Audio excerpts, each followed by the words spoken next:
Tandaan niyo po ito, mga kapatid. Hindi naman lahat ng mga taong mabait sa iyo, mahal ka. Amen? At hindi naman lahat ng mga taong inaaway ka, kinamumuhian ka. Amen? Sabi nga, mas maganda na magkaroon ng kaibigang dalawa ang baba kesa sa dalawa ang muka. Amen? Remember that. It is better to have a friend who have two chins than to have a friend with a two-face. Anong ibig sabihin ng two-face? Baliktaran. Hindi totoo. Eke. Plastic. Taksil. Amen? Tignan niyo yung mga katabi niyo. Dalawang bababa yan. Alam niyo na. Kahit na mataba yan, loyal naman. Amen? Kaya nga, huwag kayo maghanap ng sexy. Maghanap kayo chubby. Kasi mga chubby, loyal. Amen?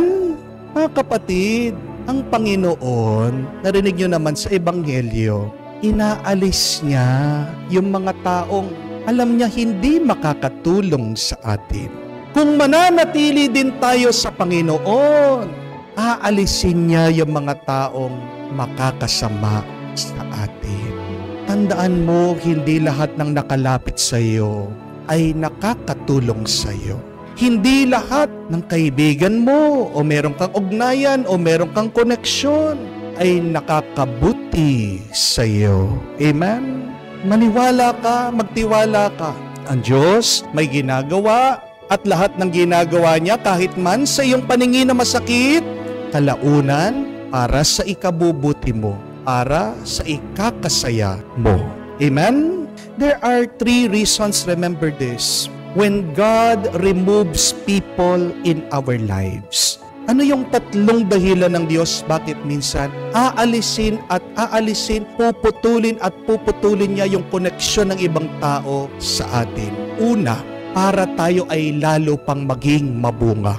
Yan ang sinasabi ng Panginoon. Pinuputol ang mga sangang, hindi na namumunga. At ang sangang namumunga, puputol pa siya ng ibang sanga para ito ay lalong maging mabunga. When God removes people in your lives, it is because God wants you to be more fruitful.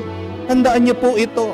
We are the average. We are the fruit of the 5 people that we are with every day. Kung sino yung mga kasama mo, yan ang magiging ugali mo, yan ang magiging pananaw mo, yan ang magiging pagkatao mo. Kaya nga, kung ang mga palaging kasama mo, reklamador, siguradong reklamador ka din. Hindi po ba?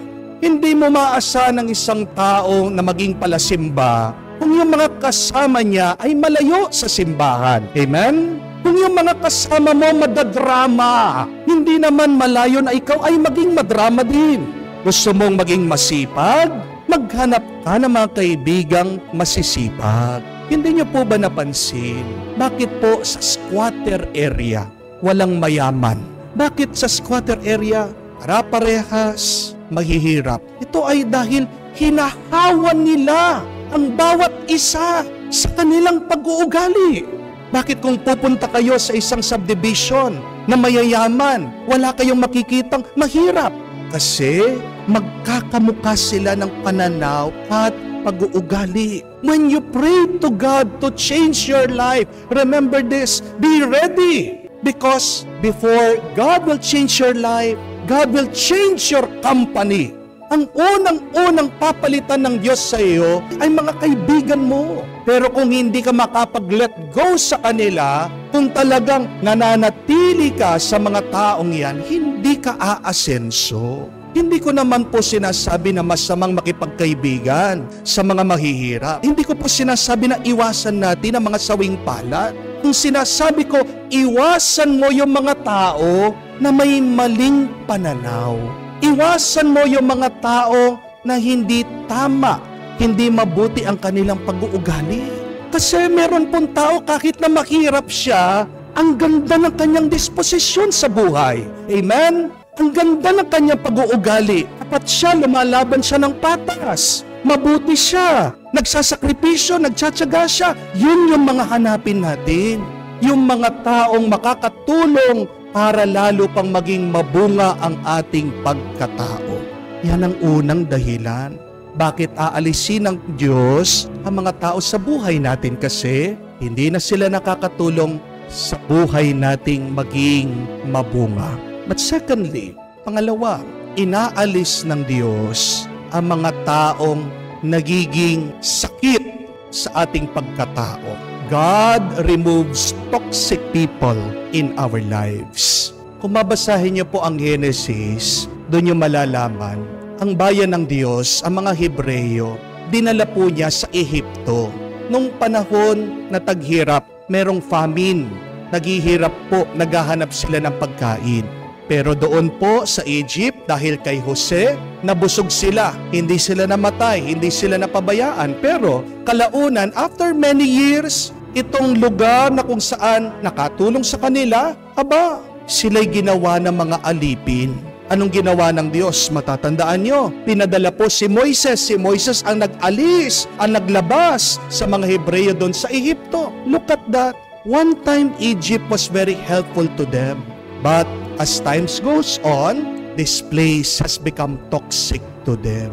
Meron din pong mga taong ganyan. Hindi po ba? Minsan, sila'y nakatulong sa atin, pero kalaunan, nagiging pangalib na sila sa ating buhay.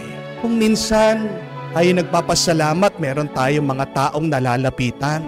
Kung ikaw ay gipit, mangungutang ka sa kanila, walang dalawang sabi, bibigyan ka. Pero tandaan niyo po, di ba? Totoo naman, people change. Amen? People change. Nagbabago yung mga tao. Minsan sa buhay mo, tinutulungan ka, wala kang maririnig, pero kalaunan, nagsasalita na. Sinusumbatan ka na.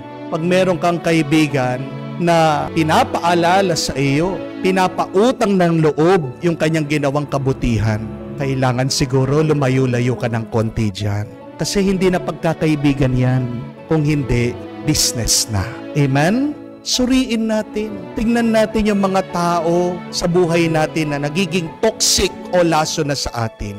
Kahit naman po ang trabaho, kahit na yan ay nakakatulong para makabayad ka ng mga utang, makabili ka ng iyong mga pangangailangan. Pero kung stress ka na at unti-unti pinapatay ka na, hindi ka na masaya, siguro magandang pag-isipan na maghanap din ng ibang pagtatrabahuan. Amen? So, maniwala ka ng Diyos, aalisin niya ang mga toxic o hindi na nakakatulong sa iyo. Amen?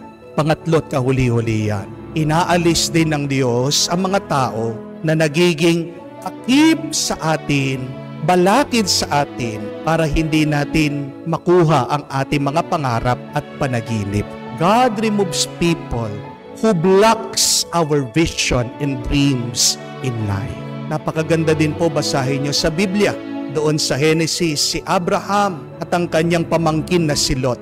Dahil po, sobrang dami na ng kanilang mga ari-arian na pagkasunduan nila na sila'y maghiwalay. Ito pong kanyang pamangkin, pinili niya yung lugar na nakita niyang masagana. Hindi naman po nag-alala si Abraham dahil alam niya hindi siya papabayaan ng Diyos. Nung sila'y nagkahiwalay, pakinggan niyo po ito, sinabihan siya ng Diyos si Abraham, tumingala ka. Look up, Abraham. At nakita niya ang mas malawak pang lupain na inaalay binibigay ng Diyos sa kanya. Alam niyo pong ibig sabihin daw ng pangalang Lot. Lot means veil, takip.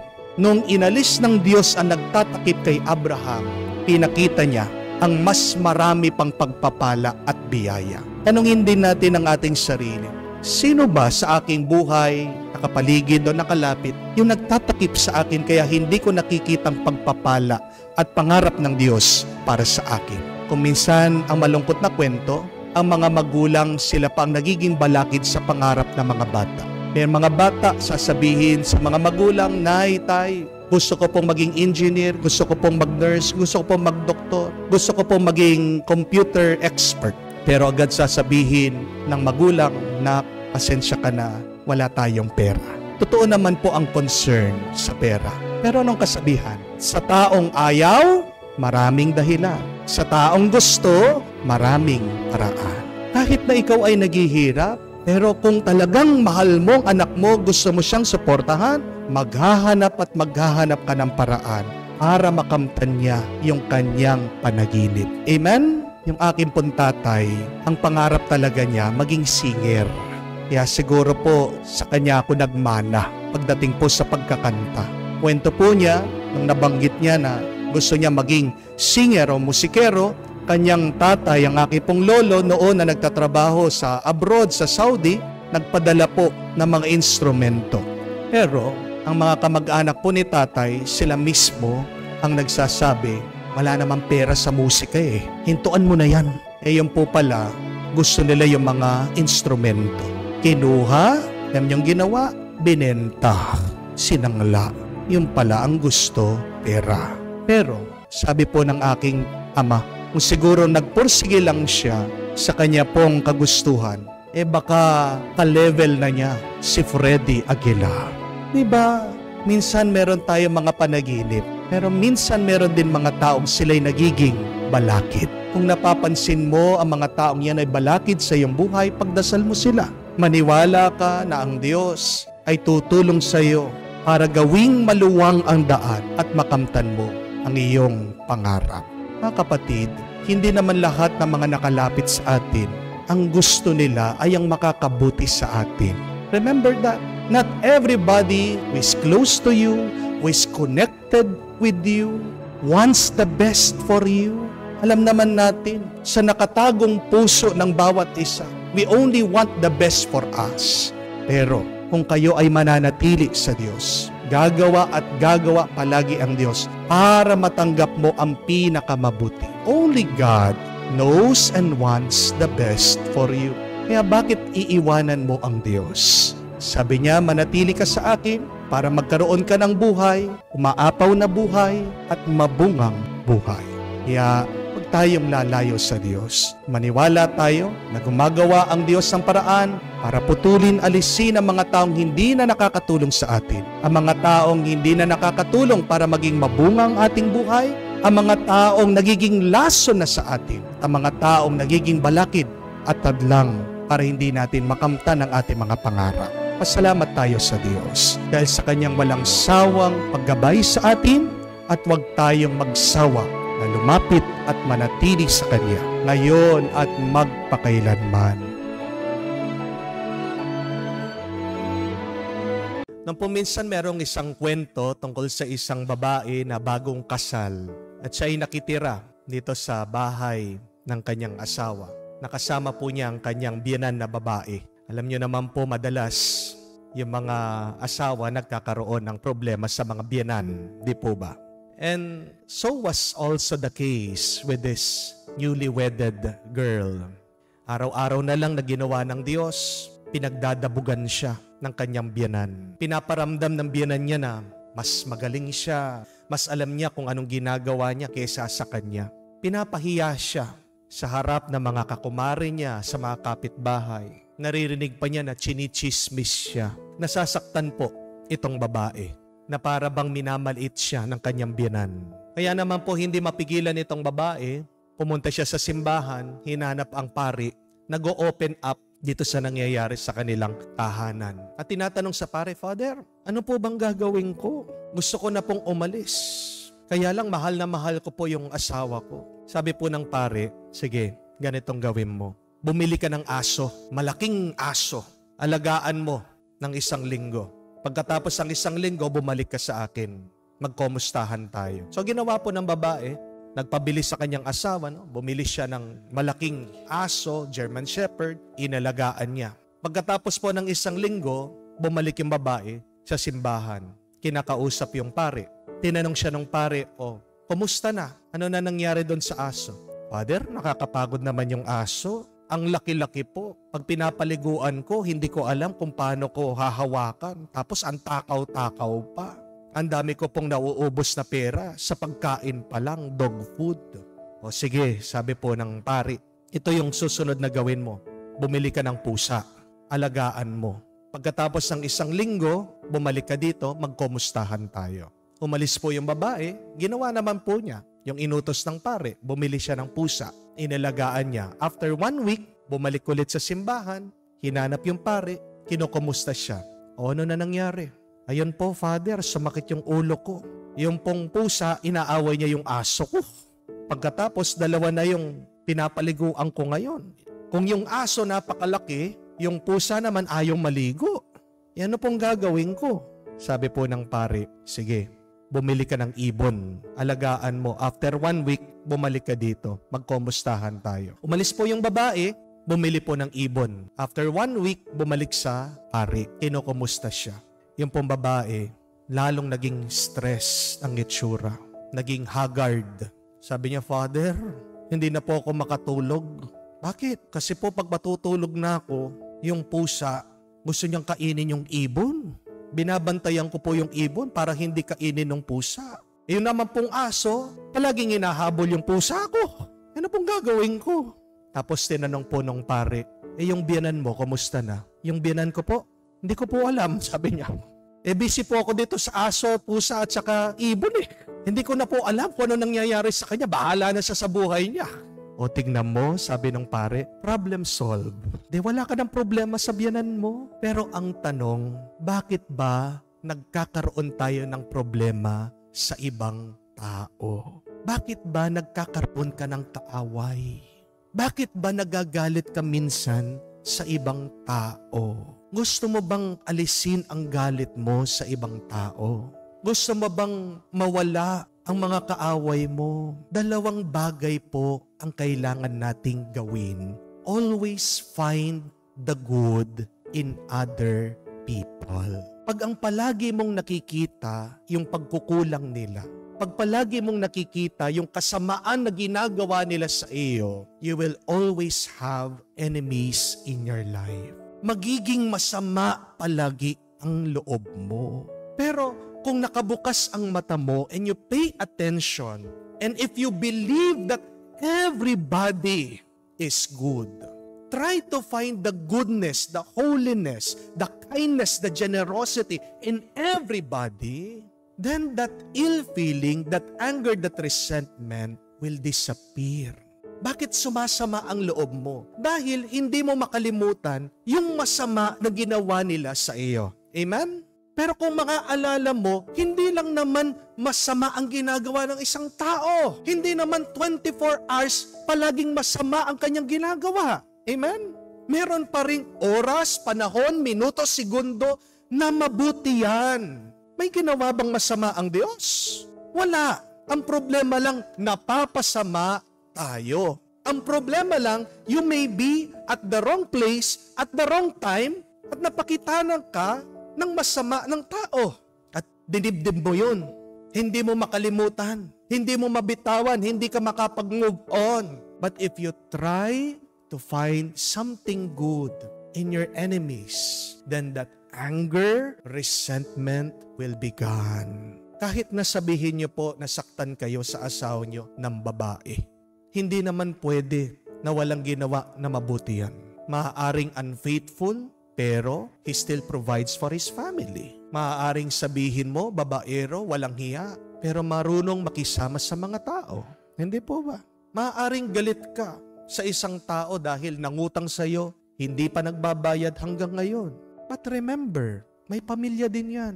Gumagawa lang ng paraan para mapakain ang kanyang pamilya. Amen? Ang problema lang nga, nakagawa lang na masama. Ang problema lang nga, ang kanyang pamamaraan masama para mapakain ang kanyang pamilya. But the point is, that person is trying to do something for his family, to take care of his family. Maaaring sabihin mo, yung kapitbahay mo, chismosa, napakasakit, sinisiraan ka. Pero pag birthday niya, binibigyan ka ng pansit at ng spaghetti. Di po ba? Kahit na masama ang loob mo, bakit mo kinakain? Di po ba? Tapos pag wala kang bigas, pag wala kang kape, pag wala kang asukal, hihingi ka, di ka naman pinagbabastusan. Oo, chismosa siya. Pero pag kailangan mo, nandyan naman. Di po ba? Kahit na ano pang ginawang masama ng tao, may mabuti pa rin siyang ginagawa. And when you focus on the goodness of that person, then your anger and resentment will disappear. Mawawala yung galit mo. Sino ba yung mga taong minamahal natin? Yung mga mabubuti. You cannot love a person who is not good. Bakit minamahal mo siya? Kasi mabuti siya. Yung mga mabubuti lang yung ating minamahal.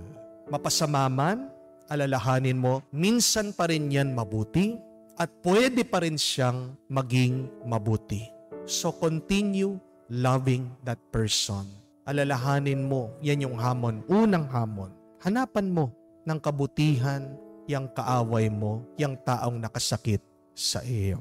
But secondly and lastly, tingnan mo din kung ano yung mga masasamang nararanasan niya sa kanyang buhay. Mawawala yung galit mo sa isang taong nakasakit sa iyo kung maiintindihan mo yung kanyang buhay. Amen? Alam niyo po, minsan hindi naman lahat ng mga parokyanos, parishioners, gusto kami mga pari And hindi po ako exempted doon. Meron din po akong kakilala na ayaw ako. Napakasama sa akin. Alam ko po, sinisiraan ako sa mga tao.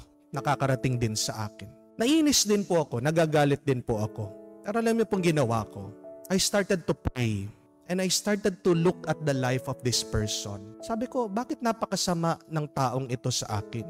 Napari naman ako, wala akong ginagawang masama sa kanya. At alam niyo po kung ano yung nadiscover ko, ano yung nakita ko. Una, itong taong ito naghihirap financially. Wala po siyang permanenteng trabaho.